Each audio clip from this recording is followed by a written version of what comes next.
नमस्कार दोस्तों, मैं फिर हाजिर हूं एक नई क्राइम स्टोरी के साथ। इस दरिंदे को देखिए। ये दरिंदा लगभग इसे 3 बार फांसी की सजा सुनाई जा चुकी है। आपको बता दें, ये ऐसा क्रिमिनल है जो 5 साल की मासूम बच्ची के साथ दरिंदगी की सारी हदें पार किया है और उसे अदालत ने 3 बार फांसी की सजा सुनाई है। आइए उस 5 साल की बच्ची और उस परिवार के साथ क्या क्या हुआ और इस दरिंदे ने क्या किया और इसे अदालत ने 3 बार फांसी की सजा क्यों सुनाई, पूरी कहानी आपको विस्तार से बताता हूं।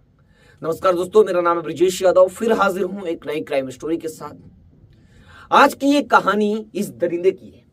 कहानी आज महाराष्ट्र की है। महाराष्ट्र से यानी जो महाराष्ट्र की आर्थिक राजधानी है, देश की आर्थिक राजधानी मुंबई, मुंबई से सटा हुआ एक जिला है, वो भी लगभग विकसित हो चुका है, जिसका नाम नागपुर है। उसी नागपुर में ये बड़ी घटना घटती है।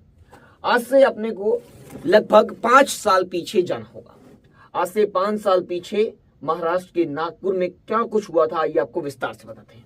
घटना 6 दिसंबर 2019 की है, यानी आज 2024 चल रहा है, जून। आज इससे लगभग 4 से 5 साल पीछे जाना होगा। 6 दिसंबर 2019 की यह घटना है, जब पीड़िता की मां, यानी वो जो 5 साल की मासूम लड़की है, उसकी मां काम पर गई हुई थी, यानी वो कमाने या कुछ पैसों के लिए काम पर बाहर गई हुई थी और बेटी घर पर थी। जब मां घर लौटी तो बेटी घर से गायब थी। यानी मां जब घर आई काम धंधे से, तो पता चला कि उसकी बेटी नहीं है घर पर। जब मां बेटी को खोजने लगी तो बेटी का आसपास कुछ अता पता नहीं चला। मां भटकती रही, बेटी को खोजती रही आसपास, दोस्तों को उसके जो आसपास जाती है, पड़ोसियों से पता करने की कोशिश की, लेकिन उसकी बेटी के बारे में किसी को कुछ पता नहीं था। फिर यह मानते हुए कि बच्ची अपनी दादी के घर गई होगी, यानी उसकी मां मान ली कि क्या पता छोटी बच्ची है, अपनी दादी के घर गई होगी। परिवार ने शोर नहीं मचाया, यानी परिवार खामोश रहा कि कहीं गई होगी, 1-2 घंटे में आ जाएगी, अपनी दादी के यहाँ गई होगी। ये परिवार सोचने लगा था। जब अगली सुबह बच्ची वापस नहीं लौटी, यानी एक दिन यानी रात का समय गुजर गया, जब सुबह बच्ची घर नहीं लौटी तो परिवार वालों में हड़कंप मच गया।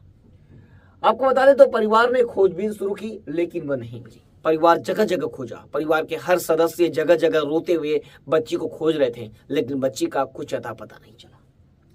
7 दिसंबर 2019 को, यानी 6 दिसंबर को गायब हुई लड़की 7 दिसंबर 2019 की सुबह करीब 11 बजे परिवार ने कमलेश्वर पुलिस स्टेशन में गुमशुदगी की रिपोर्ट दर्ज कराई।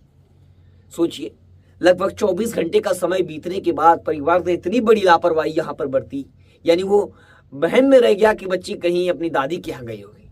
लगभग 24 घंटे के बाद 7 दिसंबर 2019 को परिवार ने कमलेश्वर पुलिस स्टेशन में मामला दर्ज कराया। आखिर जाकर अब पुलिस की टीम मामले को गंभीरता से लेती है और जांच में जुड़ती है, एफआईआर दर्ज करके।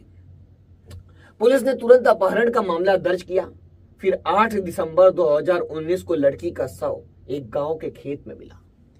यानी 6 दिसंबर को लड़की शाम को गायब हुई, 7 दिसंबर को परिवार वालों में हड़कंप मच गया, मामला दर्ज हुआ और 8 दिसंबर को, यानी जाते जाते 48 घंटे यानी 2 दिन के बाद लड़की की बॉडी, यानी वो 5 साल की मासूम बच्ची की लाश खेत में मिली। जाकर खेत में मिलने के बाद और पूरे गांव में हड़कंप मच जाता है, परिवार में कोहराम मच जाता है, रोने धोने का सिलसिला परिवार में शुरू हो जाता है, क्योंकि एक दुख का पहाड़ टूट पड़ा था परिवार पर। पुलिस ने शव की पहचान करवाकर लड़की के शव को पोस्टमार्टम के लिए भेज दिया और मेडिकल जांच से पता चला कि उसका यौन उत्पीड़न किया गया था। और आगे ये भी पता चला कि उसके शरीर के पास मिले एक पत्थर से ही उसके सर को बेरहमी से कुचला गया था। यानी जब परिवार को बॉडी दिखाई गई तो वो पहचान गया कि वो हमारी बच्ची है। फिर पुलिस ने बॉडी को पोस्टमार्टम के लिए भेजा और जब मेडिकल रिपोर्ट यानी पोस्टमार्टम रिपोर्ट आई तो पता चला कि लड़की के साथ रेप किया गया था। यानी 5 साल की मासूम बच्ची के साथ किसी ने दरिंदगी की सारी हदें पार की थी। अब पुलिस इस मामले को और गंभीरता से लेती है और पुलिस की कई टीमें इस मामले में लगाई जाती है जांच के लिए। आपको बता दें, वहां पर जहां पर बॉडी मिली थी वहां पर एक पत्थर भी मिलता है और उस पत्थर में खून के धब्बे थे। यानी पुलिस को पता चलता है, क्योंकि जिस तरह के घाव थे लड़की के शरीर पर, उससे पता चल रहा था कि इसी पत्थर से उसकी बॉडी को कुचला गया है। अब पुलिस की टीम इस केस में आगे बढ़ती है। फिर 7 दिसंबर 2019 को हुए इस अपराध ने सदमे की लहरें पैदा कर दी थी और फास्ट ट्रैक न्याय की मांग शुरू हो गई। पुलिस ने तुरंत आरोपी की खोज शुरू कर दी, जिसमें आरोपी की पहचान संजय पुरी के रूप में हुई। पुलिस की कई टीमें इस केस में जांच करती रही। ये मामला फास्ट ट्रैक में चला गया और मामले की तेजी से जांच शुरू हुई और किसी तरह आरोपी को गिरफ्तार किया कर ली पुलिस और आरोपी की पहचान हुई संजय पुरी के रूप में। आपको बता दें, जो अपहरण के समय आसपास के इलाके में था, यानी जो संजय पुरी है, जब लड़कियों को गायब करना था तो उस इलाके में मौजूद था और उस पर मासूम के अकेलेपन का फायदा उठाने और उसे खेत में फुसला कर ले जाने और बलात्कार करने के बाद उसकी हत्या करने का आरोप भी लगा। आगे आपको बताते हैं क्या क्या हुआ। सबसे पहले 2019 में जज एस.आर. पड़वाल ने दोषी संजय पुरी को लगभग 15,000 रुपए का जुर्माना और 7 साल की सजा सुनाई थी।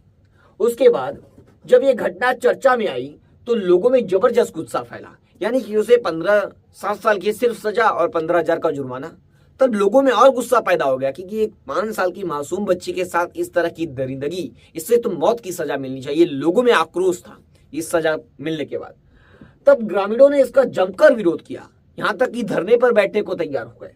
फिर इसके बाद आपको बता दें, फिर इसके बाद पीड़िता के वकील ने संजय पुरी के खिलाफ 26 गवाह पेश किए और अधिकतम सजा की मांग करते हुए तर्क दिया कि आरोपी ने 5 साल की बच्ची के साथ बेहद घिनौना काम किया है, अपराध किया है और उसकी निर्मम हत्या कर दी है, इसलिए वह मौत की सजा का हकदार है। यानी उसके लिए मौत की सजा जो मासूम बच्ची के वकील हैं वो मांग रहे थे। अब अदालत ने पहले आरोपी को दोषी पाया था और दोषी ठहराए जाने के बाद 2 अलग अलग आरोपी में आजीवन कारावास की सजा सुनाई।